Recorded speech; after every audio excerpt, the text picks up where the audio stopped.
Nyelah Betty ya.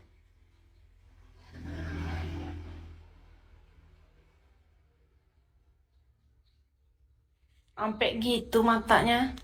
Sembab. Kebanyakan tidur ya. Bobok terus ya. Banyak bobok. Meh.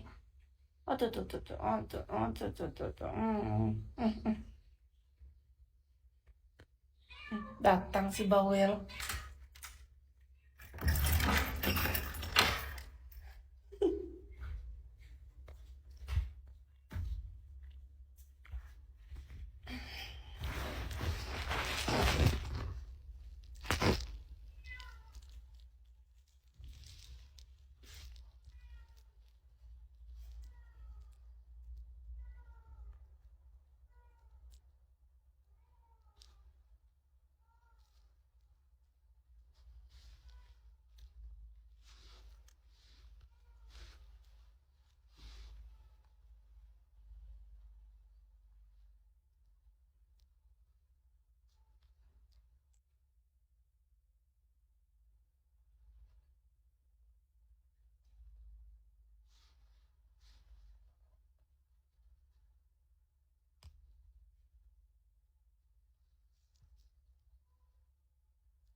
RK ini siapa?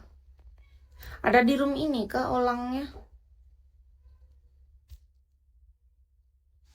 RK itu siapa? Ada di room ini kah olangnya? Siapa dia?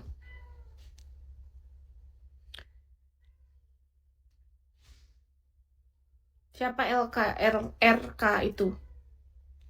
Ada olangnya di room ini kah?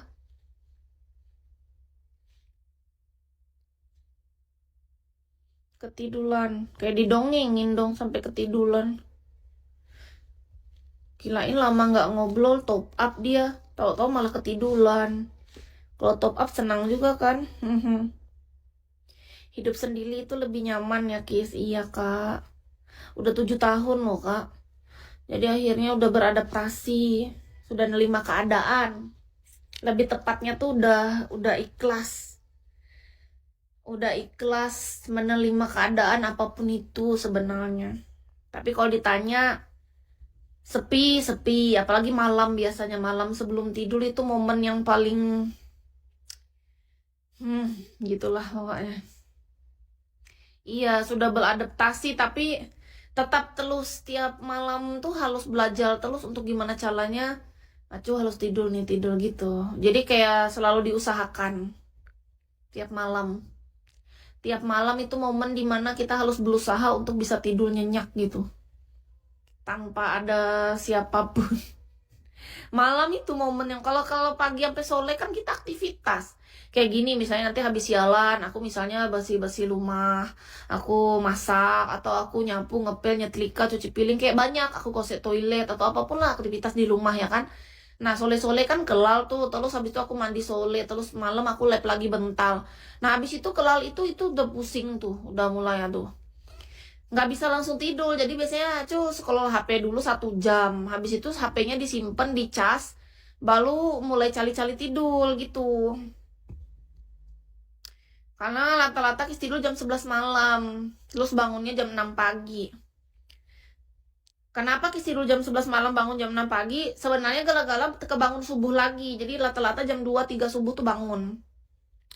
Jam 4-an atau jam 3-an tuh baru tidur lagi. Misalnya bangun jam 1, berarti jam 3-an baru tidur gitu.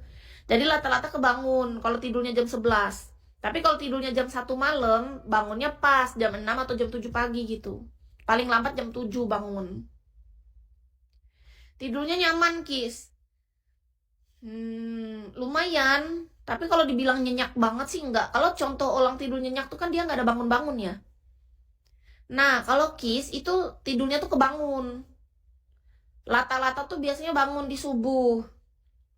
Pernah tidurnya nggak ada kebangun, tapi ya paling dalam seminggu 1-2 kali doang. Rata-rata pasti kebangun terus. Biasanya. Karena apa ya? Ya nggak tahu, karena udah apa polanya, habit, kebiasaannya kayak gitu, kebangun terus. Tapi kebangunnya nggak lama, bentar gitu. Kadang asal jangan main HP. Kalau kita kebangun, kita main HP, nggak bisa tidur. Tapi kalau kita kebangun, nggak usah main HP, kita cobain lagi tidur, baru gitu. Jadi menurut Kis pribadi nih loh, apa ya? Ketika dulu kita punya pasangan, beradaptasi ke sendiri kan nggak enak. Nah sekarang sudah sendiri, seandainya suatu saat ada pasangan, bakal lebih susah tidurnya pasti. Kenapa? Karena ada ulang nanti sama kita kan. Nggak enak. Karena udah terbiasanya sendiri sekarang. Malah nanti kepikiran kalau aku punya pasangan kayak mana, apa jangan-jangan halus kita pisah aja, pisah kamal gitu. Karena kalau balengan kayaknya aku satu kasur ini kan udah biasa sendiri Kak 7 tahun. Jadi menurut aku misalnya aku susah tidur gitu, aku bolak-balik kayak guling-guling di kasur sendirian kan, kayak mencari tidurnya. Terus kalau misalnya ada pasangan, nanti kasihan dia bisa kena tendang kaki, tendang sulu ke sana ke sini. Karena aku udah biasa dengan satu kasur ini tuh untuk aku jungkil balik sendiri, bolak-balik untuk mencari tidurku. Nggak di satu tempat gitu, nggak satu, misalnya kayak orang mungkin biasa punya pasangan, dia mungkin bisa tidur anteng gitu, karena aku nggak bisa Kak. Tidur aku tuh berantakan, jadi kadang kepala aku bisa ke arah sana, kepala aku pindah ke sini, kaki aku kemana gitu. Iya, aku sering menemukan diriku pas aku bangun tidur, aku posisinya sudah beda. Makanya dari situ kupikir kalau aku punya pasangan tuh kayak mana dia ya. Bisa kakiku sudah ada di hidung dia gitu, atau nendang muka dia kayak gitu. Iya betul, karena sudah berubah. Aku berubah ininya, kebiasaan hidupnya. Dulu aku tuh padahal kalau bobo Kak, kalem, anteng. Kayak misalnya kalau aku cuman peluk guling, pagi-pagi aku bangun selimut tuh masih utuh. Kayak bahkan selimut masih nutupi tubuh kita, gulingnya masih aku peluk gitu. Sekarang enggak. Enggak. Selimut yang awalnya utuh, tiba-tiba selimutnya udah hilang. Kaki kita udah ke atas mana. Enggak jelas. Itu perubahan yang sangat signifikan yang rasakan ketika sendirian. Ternyata berarti ketika aku sendiri itu aku tuh di dalam tidurku, bahkan aku tuh kayak melakukan sesuatu yang aku nggak lihat, karena kan aku nggak tahu kayak entah tanganku kemana, kakiku kemana gitu. Itu harus perlu butuh waktu lagi Kak untuk berubah. Aku nggak tahu lagi tuh kayak mana nasibnya kalau aku punya pasangan. Beneran. Kesian dia di sebelah Acu. Kayaknya udah nggak cocok lagi mungkin punya pasangan. Tersiksa nanti dia. Kakiku tendang dia telus.